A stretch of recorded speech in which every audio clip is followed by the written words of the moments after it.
Connor Hayes slid a check across the polished oak table toward me. The gesture was elegant, almost regal, like a king bestowing alms.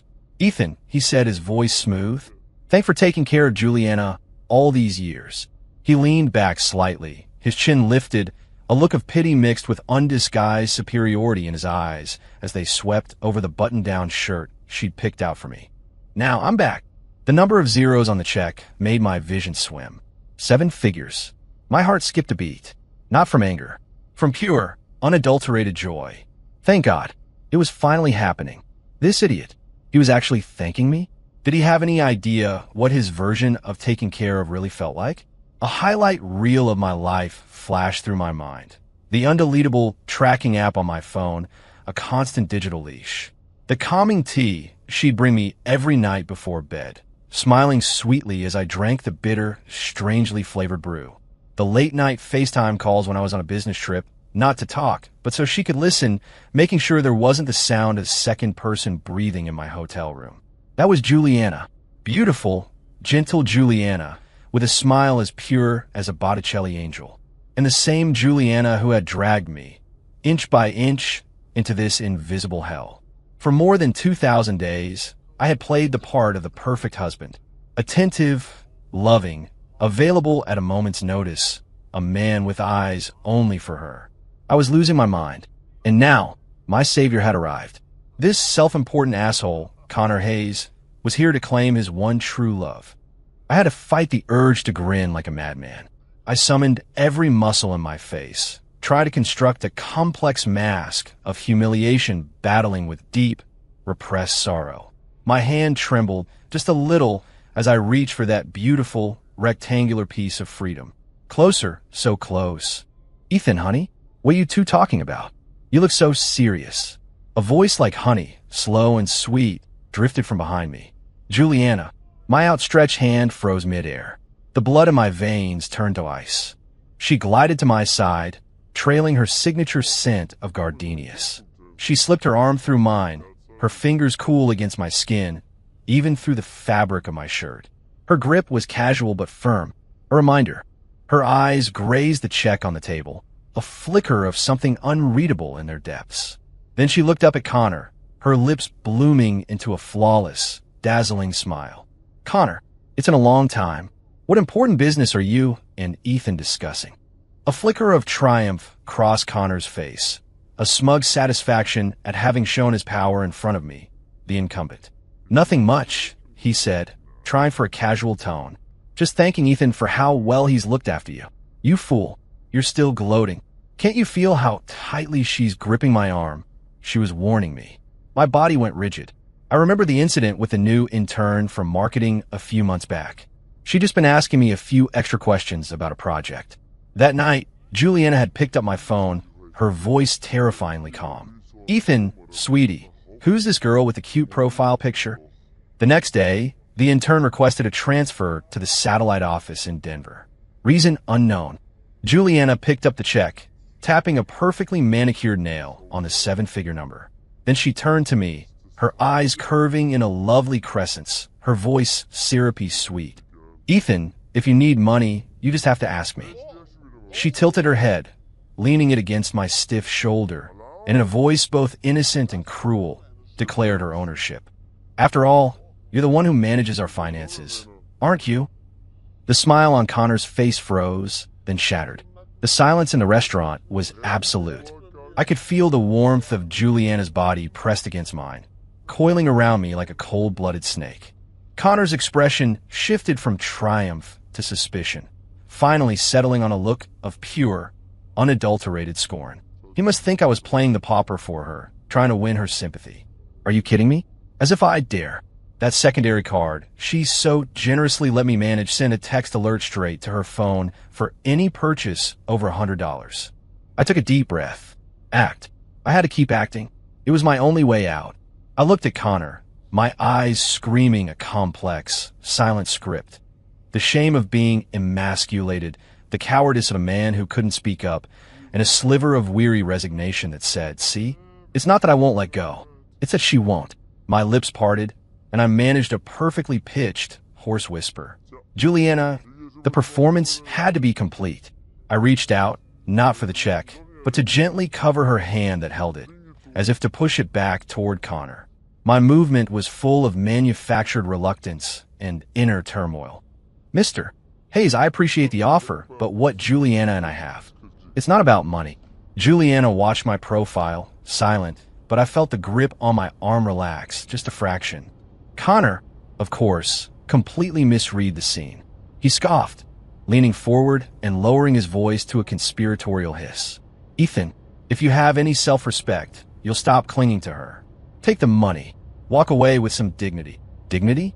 I don't want dignity. I want to be free. In the exact moment that Juliana's brow furrowed at Connor's words and her attention shifted to him, I moved.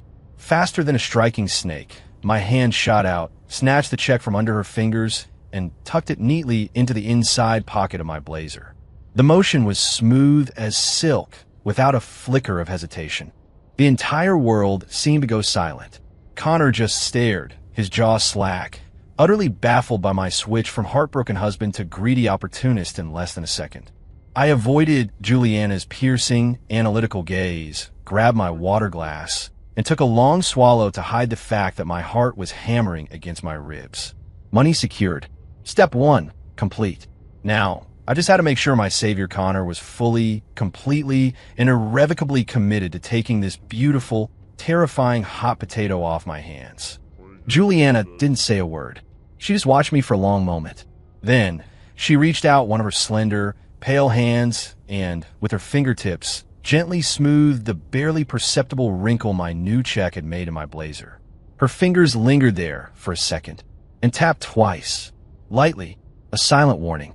A fine, cold sweat broke out across my back. The ride home was dead silent. The check burned a hole in my pocket. Juliana drove, her face a perfect, unreadable sculpture in the flashing neon lights of the city. She didn't ask about the check. That was so much worse than an interrogation. Ethan, her voice, when it finally came, was soft. What do you think of? Connor, the million-dollar question. My life depended on the answer. My heart clenched. I couldn't say he was a bad guy. That would make me seem petty, breaking my noble, long-suffering character. And I definitely couldn't say he was a good guy. That would make her think I was trying to push her away, triggering her possessiveness.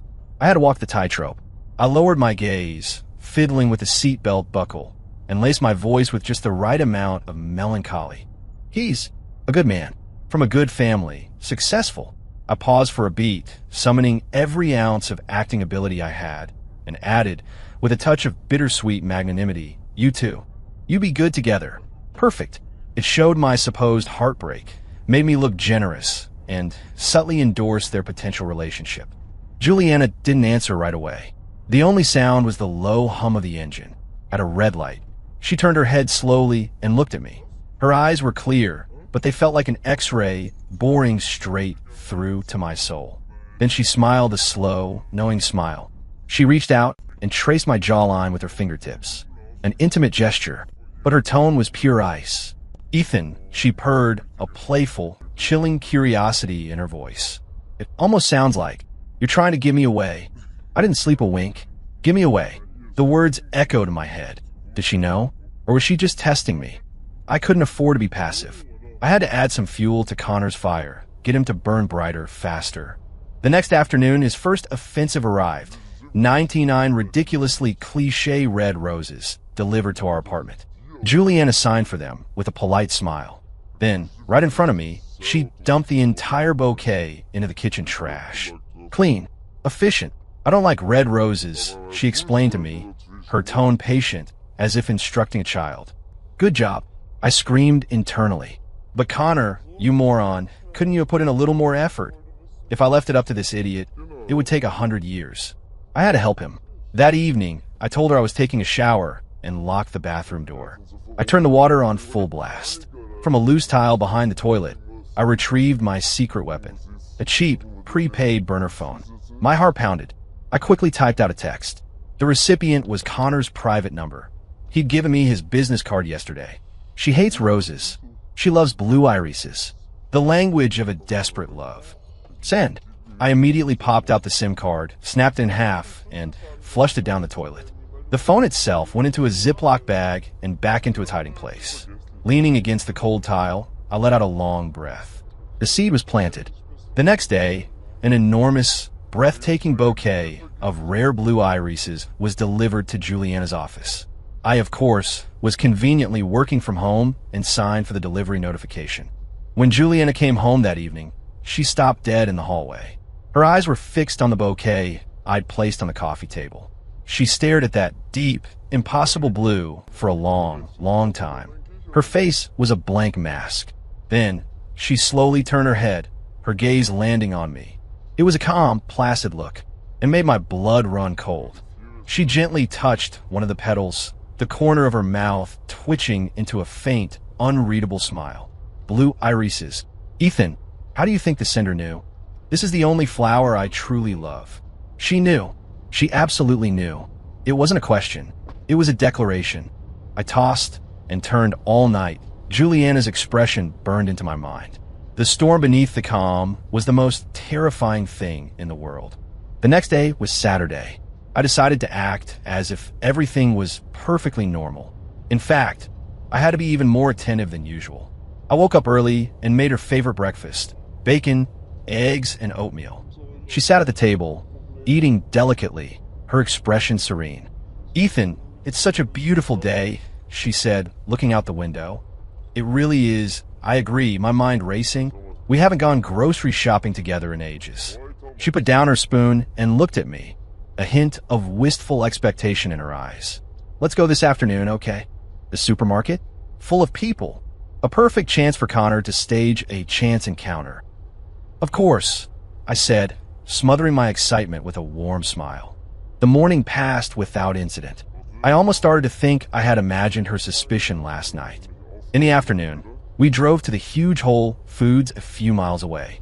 I was pushing the cart, mentally composing a text to Connor to leak our location, when my phone buzzed. An unknown number. I instinctively moved to answer it. Juliana's hand gently closed over my wrist. "Probably just a spam call, honey." She smiled, picking up a jar of artisanal jam. "Can you check the sugar content on this for me?" I bent my head to look at the label. Out of the corner of my eye, I saw her thumb tap her own phone screen. The incoming call notification on my phone vanished. The buzzing stopped. A chill shot up my spine, straight to the base of my skull. That wasn't a coincidence. She was intercepting my calls in real time. My head snapped up to look at her. She was still studying the jam jar, her profile serene and lovely, as if nothing had happened, as if it was all in my head. But I knew it wasn't. The realization hit me like a physical blow. All my secret moves, all my careful planning, were probably playing out on a screen for her. I was a puppet, thinking I was so clever, while she held every single string. She was letting me perform, watching me struggle, amused by my pathetic attempts to escape. After the store, we drove home. I carried the heavy bags to our front door, my mind a chaotic mess. I reached out automatically to press my thumb to the smart lock. Beep. Access denied. The cold, electronic voice echoed in the quiet hallway. I froze. I tried again. Beep. Access denied. What the hell? It worked just fine yesterday. Juliana came up behind me, gracefully extending her index finger and pressing it to the sensor. Beep. Access granted. The door clicked open. She stood in the doorway, the light from inside splitting her silhouette. She looked back at me, her smile so gentle it was suffocating. "Oh, I forgot to tell you, Ethan. I updated the security permissions on the lock last night. From now on, you'll have to ask me for the code to get in." The door closed behind me. Click. A soft sound, like a jail cell locking. I stood in the foyer, still holding the groceries, as the warmth drained from my body. Permissions updated. Two simple words that had just stripped me of the most basic freedom of all, the right to enter my own home. This place, my home for 7 years, had never felt more like what it truly was, a prison where I was a guest, allowed to stay only at the warden's pleasure. Juliana bent down and took my slippers from the shoe rack, placing them neatly at my feet, the perfect doting wife. "Tired? Go wash up. I'll put these away." She took the bags from my hands, her fingertips brushing against my skin. Ice cold. I mechanically changed my shoes and walked into the living room, my eyes darting everywhere. Where else? Had she found the burner phone? Was she watching my panic right now on some hidden monitor? She made dinner. 3 courses, all my favorites, perfectly executed. She kept putting food on my plate, chatting about things we'd seen at the store, as if the incident at the door had never happened. Eat up, Ethan. You've gotten so thin lately. I looked at the mountain of food in my bowl, my stomach churning. It was suffocation. A gentle, loving suffocation. That night, I lay in bed, wide awake, staring at the ceiling. Juliana was beside me, her breathing even. She seemed to be asleep. I quietly slipped out of bed, needing to get some air in the study. The second my feet touched the floorboards, Ethan, her voice, thick with sleep, cut through the darkness. Where are you going? My palms were instantly slick with sweat. Thirsty. Just getting some water. Oh. She rolled over to face my side of the bed. Come back soon. I walked out of the bedroom, feeling her eyes on my back the entire way. In the study, I opened my laptop, just wanted to read the news to distract myself. The browser automatically opened to a strange, minimalist homepage. Family Hub. Scheduling and location services in the center of the screen was a blueprint of our apartment. A little icon with my face on it was located precisely in the box labeled study. Below, it was a system log. 11:23 p.m. Ethan Shaw entered study zone. I stared at the little icon of myself, a deep, primal cold spreading through me. It wasn't just the front door. It was the whole apartment. A transparent, digital cage. Every move I made was tracked in real time. The burner phone was no longer safe to use in the apartment. Ever. The next morning, I fled the apartment like it was on fire. Only at the office did I feel like I could breathe again. But the sense of urgency was crushing me. Time was running out. Juliana's net was tightening, and I had to get Connor to move faster. During my lunch break, I found a deserted corner of the small park next to my office building, making sure no one was around. Using my desk phone, I dialed Connor's number. Hello. His voice was as arrogant as ever. I kept my own voice low and spoke quickly. Connor, it's me. Ethan. No time to explain. Juliana doesn't care about your flashy gifts. She's attracted to people with a shared passion for the arts. There's a new private gallery that just opened on the west side. She has an appointment to see the exhibit tomorrow at 3 p.m. It's your best shot. Don't ask me how I know, and stop sending things to the apartment. I hung up before he could reply. My heart hammered against my ribs, my palms slick with sweat. This was a huge gamble. I was betting the last scraps of my freedom on it. If Connor screwed this up and mentioned me, if Juliana could somehow monitor my office phone, I couldn't let myself think about it.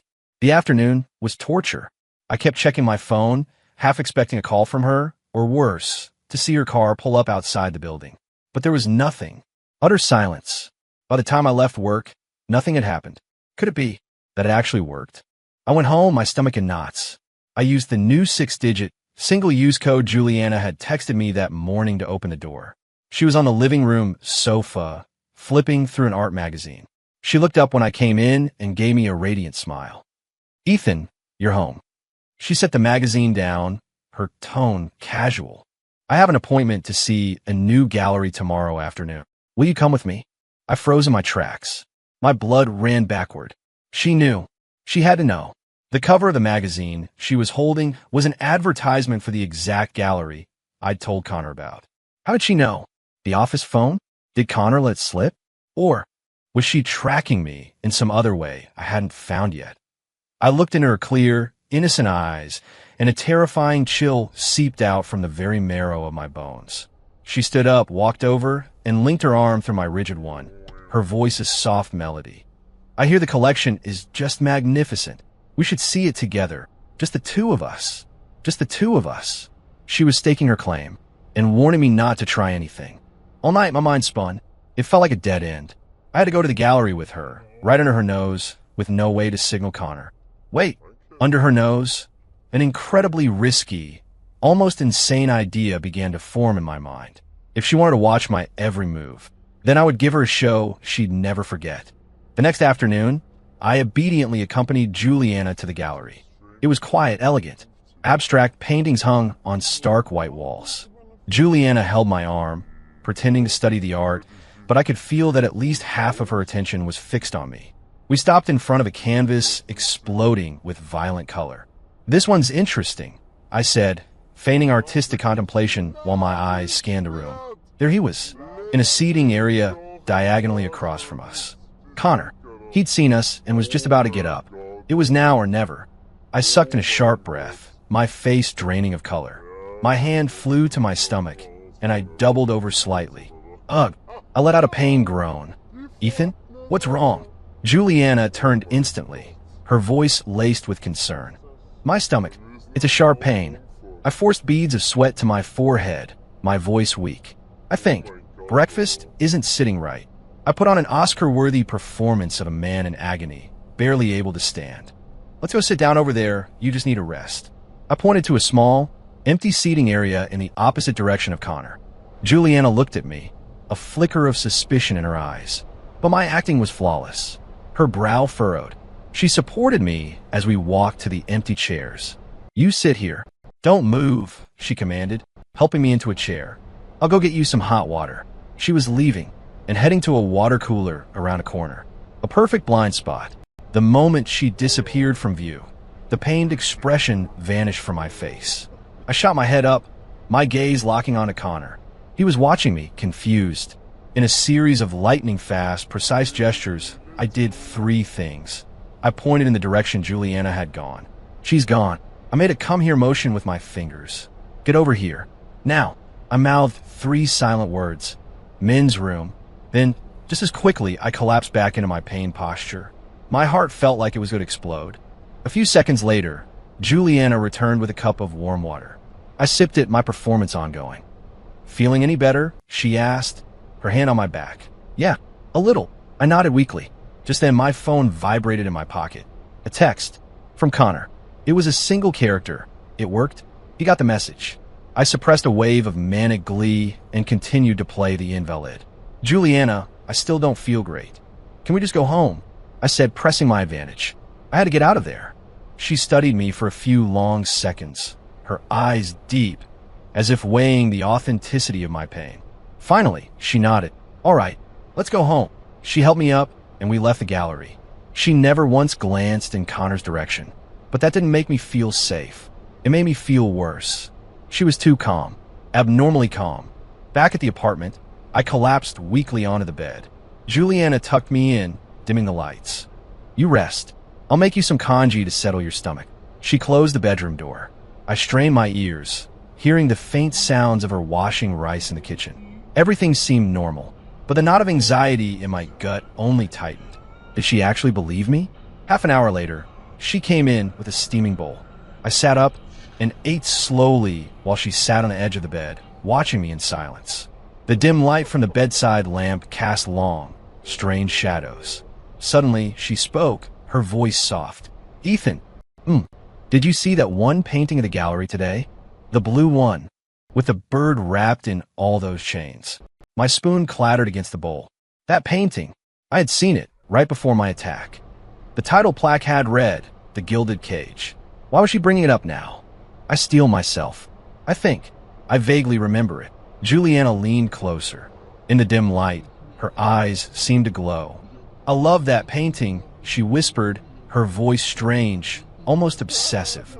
That bird, it was bound by so many chains, but its eyes were still so bright, like it would never, ever give up. She reached out, her fingertips, still warm from the bowl, brushing against my cheek. Her gaze was intense, profound. Ethan, she said, you're just like that bird. After the gallery incident, Juliana's attitude toward Connor shifted. She stopped refusing his gifts. She would occasionally reply to his texts. When I casually mentioned a successful project Connor's company had just launched, she'd even hummed in agreement. Connor is definitely a sharp businessman. That simple acknowledgement was like a thunderclap. There was a chance. She was starting to see his value. The flame of hope, which had nearly been extinguished, roared back to life, hotter than ever. Connor clearly sensed this shift, too. His efforts intensified. Expensive jewelry, a custom-made gown, even pulling strings to land a major partnership for Juliana's company. He was a peacock in full display, showing off every glittering feather. And Juliana accepted it all. She wore the diamond earrings he sent her while trying on the couture dress in front of me. Ethan, what do you think? She spun around, the silk skirt flaring out. In the light, she was breathtaking. The diamonds in her ears cast cold, hard sparks. It's beautiful, I heard myself say, my voice dry. Inside, I was screaming, it's perfect. Connor, are you seeing this? Keep it up. Lock her down. That night, she went to his celebration dinner. She came home late, smelling faintly of champagne, but her eyes were perfectly clear. She walked over to where I was sitting on the sofa, leaned down, and studied my face like a work of art. Ethan, she murmured, her breath warm on my skin. You don't seem angry at all. My heart stopped. A test. It was another test. I dropped my gaze, my fingers curling into a fist. I forced my voice to sound defeated and small. I don't have the right to be angry. As long as you're happy. That's all that matters. She smiled. She reached out and ruffled my hair like she was petting a well-behaved dog. Good boy. She straightened up and walked toward the bedroom. Her voice floated back to me. Connor's taking me to see the site for the new development tomorrow. You're coming with us. There I was, the third wheel, sitting in the back of Connor's luxury sedan, watching them chat in the front seats. He was animated, pointing out landmarks, outlining the project's potential. Juliana nodded along, the picture of serene interest. They looked so disgustingly perfect together, and I was an invisible ghost in the back seat. Come on, Connor. Dazzle her. Show her you're the alpha, the one who deserves her. Make me look like the pathetic loser I'm pretending to be. The site was in a newly developed tech park. Connor eagerly opened Juliana's door, helping her out like a true gentleman. I followed a few steps behind. Just as Juliana stepped onto the curb, an electric scooter shot out from around a blind corner, moving at a terrifying speed, heading straight for her. Look out! Connor's reflexes were lightning fast. He lunged, yanking Juliana into his arms, a powerful, protective embrace. She let out a small gasp as she collided with his chest. The scooter zipped past, close enough to brush the back of Connor's jacket. It was over in a second. I was frozen to the spot, my heart at a dead stop. Not with fear for her, with elation. Hero saves the damsel, a gift from the gods. Connor, you magnificent bastard. Now, close the deal. Hold her. Tell her you'll always protect her. Connor held her tight. Juliana, are you okay? Are you hurt? She was leaning against him, her face pale with shock. She shook her head slightly, but her eyes traveled over his shoulder and locked directly onto mine. A steady, searching gaze that I couldn't decipher. The elation turned to ice in my stomach. What was she looking at? Why was she looking at me? Shouldn't she be melting in her hero's arms? Connor noticed her distraction and followed her gaze back to me, his own expression souring, as if blaming me for my inaction. I opened my mouth, but no sound came out. Juliana gently pushed herself away from Connor. She smoothed her hair and dress, her composure instantly restored. I'm fine. Thank you, Connor. Her tone was polite but distant. Then, she walked over to me. She reached out and gently brushed a stray leaf from my shoulder, a gesture of casual, unquestionable intimacy. Did that scare you? She asked, her voice soft. My throat was tight. I could only nod. She sighed softly. Let's go. She didn't return to Connor's side. She walked between us. The rest of the site tour was excruciatingly awkward. Connor was clearly upset, and Juliana seemed completely disengaged. The ride back was suffocatingly silent. After we dropped a sullen Connor at his office, it was just the two of us. She drove, staring straight ahead. Then very quietly she asked, Ethan, a moment ago, you wanted him to grab me, didn't you? She knew. She knew everything. My pathetic, desperate little plan was laid bare. A vast, suffocating fear seized me. I clenched my fists, my nails digging into my palms, my mind scrambling for a lie, any lie. No, I didn't. My voice was a useless croak. Juliana let out a soft, humorless laugh. Your eyes don't lie, Ethan. When he pulled me away, you weren't scared. You were excited. You were hopeful. She paused, and her next words were like shards of ice driven into my heart. You were hoping he would take me away from you. It was over. Everything was over. My entire act had crumbled to dust. She had always known. She had been watching me dance in the palm of her hand, amused by my delusion of escape. A bored god watching an ant struggle in a jar. The car stopped in front of our building. She didn't unlock the doors. The sky outside had turned a bruised purple. A storm was coming. Ethan, her voice was quiet, but carried an unnerving weight. I'm going to give you one last chance to choose. She turned to look at me, her eyes calm with the power of a judge about to deliver sentence. Go upstairs with me now. Or, then, very quietly, she asked, Finn, a moment ago, you wanted him to grab me, didn't you? Goad him. I looked up stunned. Was she letting me go? Was this a trick? She hit the button to unlock the doors. Click.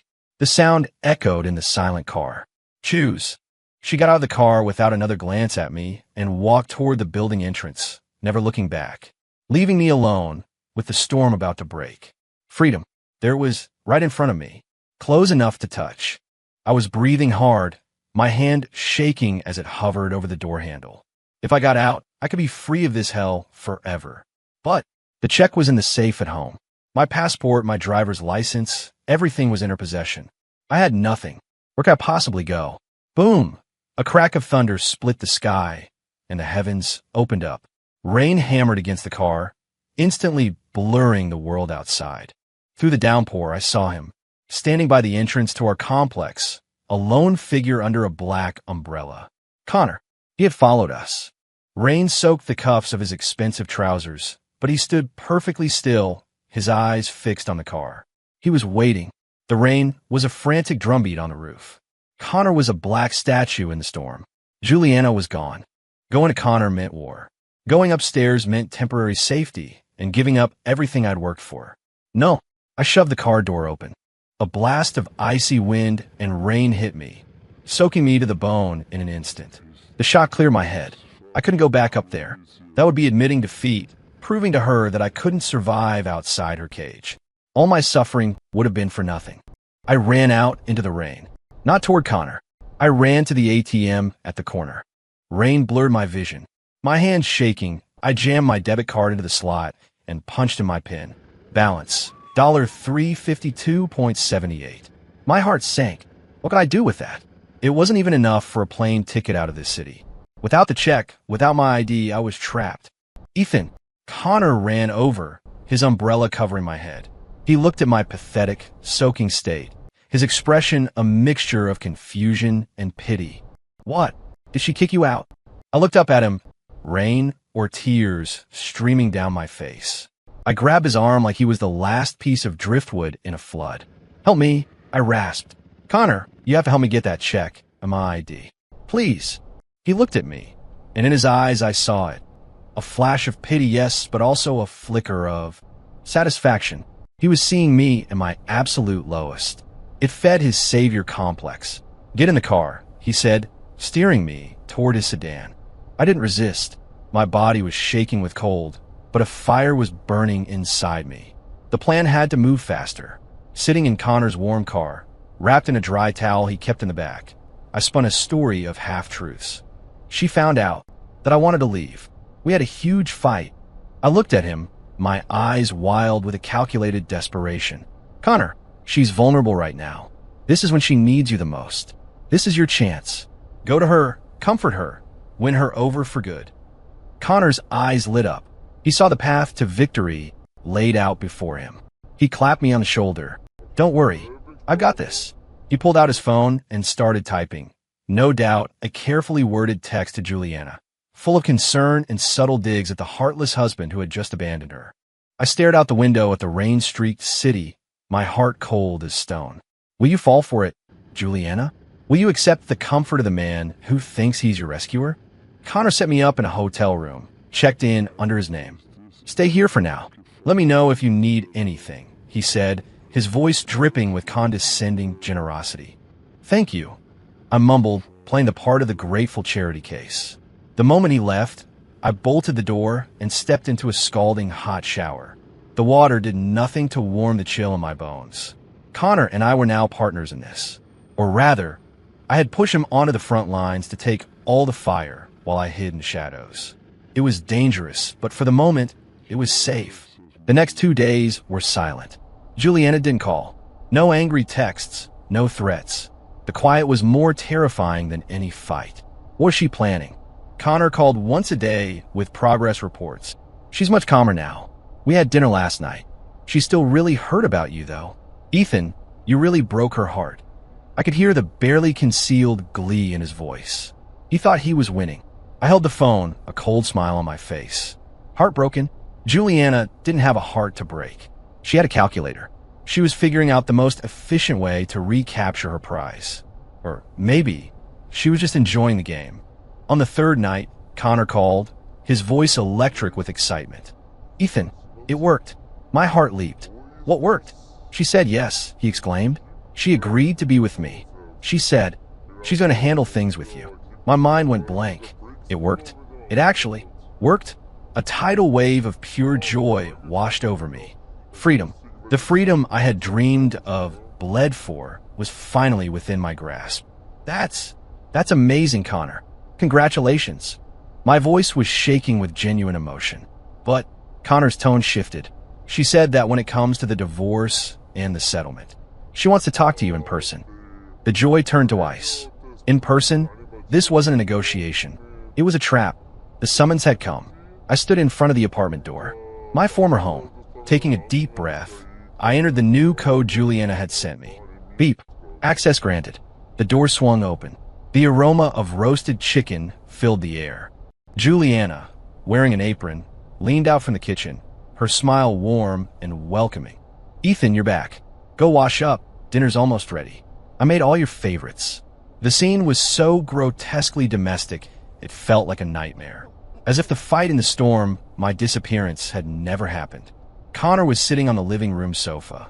He gave me a nod, the magnanimous victor. I walked to the dining table.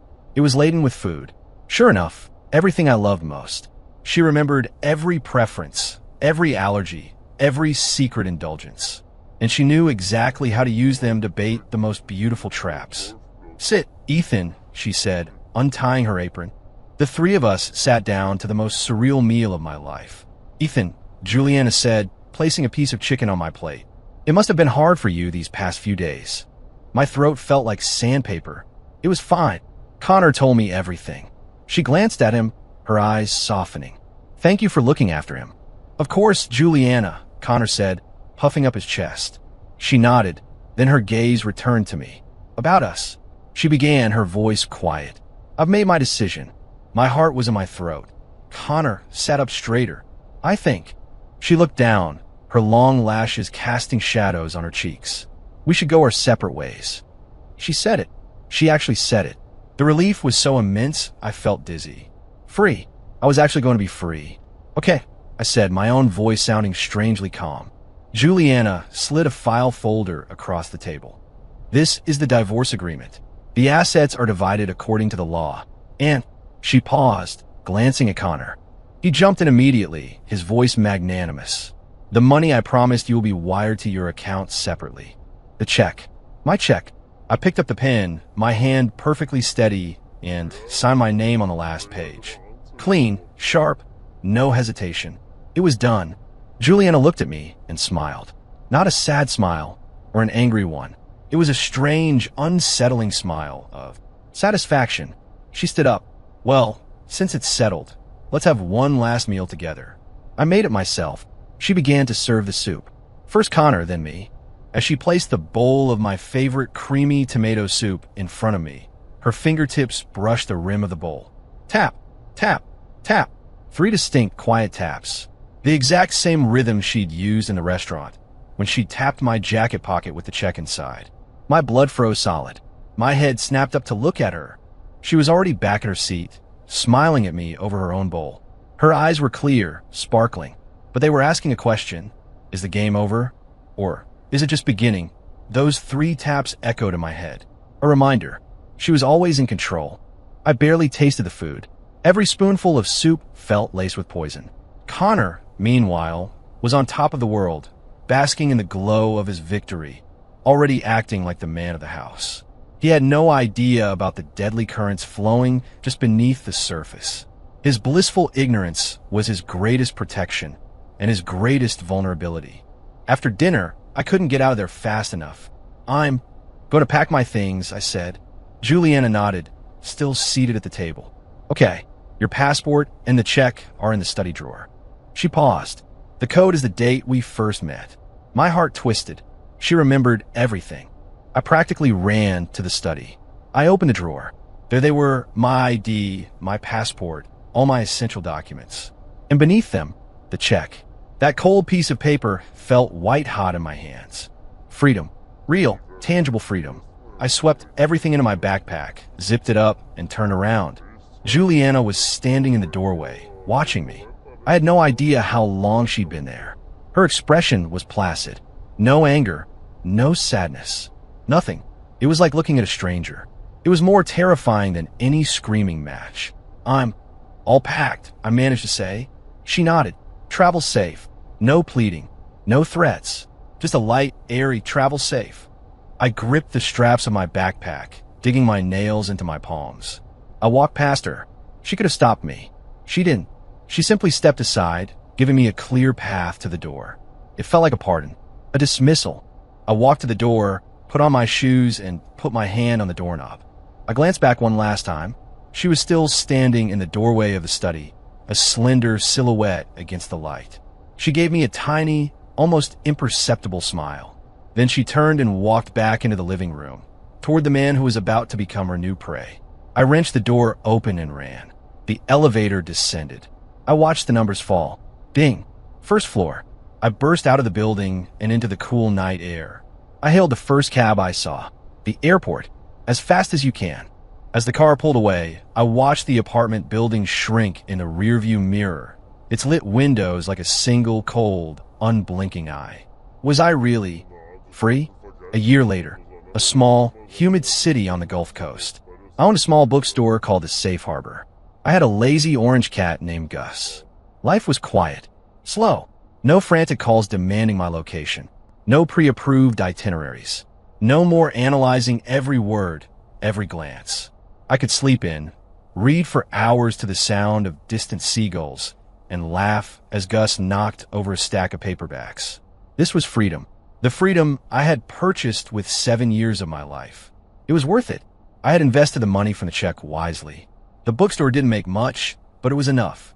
I was learning how to be a normal person again, how to live in the sun. Then, one afternoon, I was scrolling through the news on my phone. A headline from a financial journal popped up. Tech wunderkind Connor Hayes hospitalized for mental breakdown. Hayes corpse stock plummets amid hostile takeover rumors. The photo was grainy, taken from a distance. A man in hospital pajamas, his face blurred, looking gaunt and empty as he was helped by 2 orderlies. It was Connor. My fingers went numb. The phone slipped from my grasp. I knew this was coming, but seeing it, the impact was still sickening. He didn't make it out. The comment section was a predictable mess. Heard he got taken to the cleaners by some woman. Worse than that, she bankrupted him and his family. Word is she vanished with half his fortune. Some women are just poison. Poison. I shut off my phone and walked to the window, looking out the calm ocean. She wasn't poison. She was a black hole. Connor thought he could conquer it. Instead, it had swallowed him whole. From the highest shelf in my office, I took down a locked metal box. Inside was the cash check and a small journal. I flipped to the last page, to the only entry, written the day I left. Don't look back. I picked up a pen, and underneath I wrote, in firm, heavy strokes, "Thank you for taking my place." A few days later, an anonymous package arrived. The return address was smudged. Inside, there was only a letter. The handwriting was erratic, a desperate scrawl. "Ethan, if you're reading this, I don't know if I'm still. I was wrong. We were all wrong. She's not an angel. She's a monster. A complete and utter psychopath." The pen had torn through the paper here. She built me a perfect world, and then she burned it to the ground. She tracks everything. My calls, my emails. The apartment. It's a prison, just a bigger one. She won't let me say your name. When I do, she gets sad. You don't want to see her sad. She said, Ethan was so much better.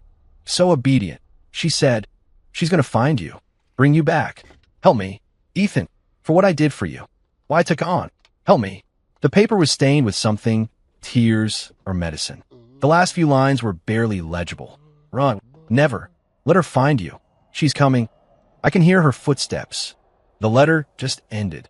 No signature. Just pure, undiluted terror, seeping through the page and into my fingertips. I stood there for a long time. Outside, the sun was shining. Gus purred, rubbing against my leg. A perfect, peaceful day. I walked to the paper shredder and fed the letter into it. The machine whirred, chewing the words into meaningless confetti. I'm sorry, Connor. I can't save you. I can only save myself. 3 months later, a small, quiet town in northern Norway, a place you'd struggle to find on a map. No extradition treaty. The air is cold, and the people keep to themselves. It's perfect. With a new identity, I rented a small cabin by a lake and opened an even smaller bookstore. I kept the name, The Safe Harbor. Hardly any tourists came through, especially not American ones. Life was as still and silent as the frozen lake. I learned how to make mulled wine and watch for the northern lights. Gus got fat and happy. I thought I had finally, truly escaped. Until today, the afternoon sun streamed through the shop window. Gus was asleep on a pile of books.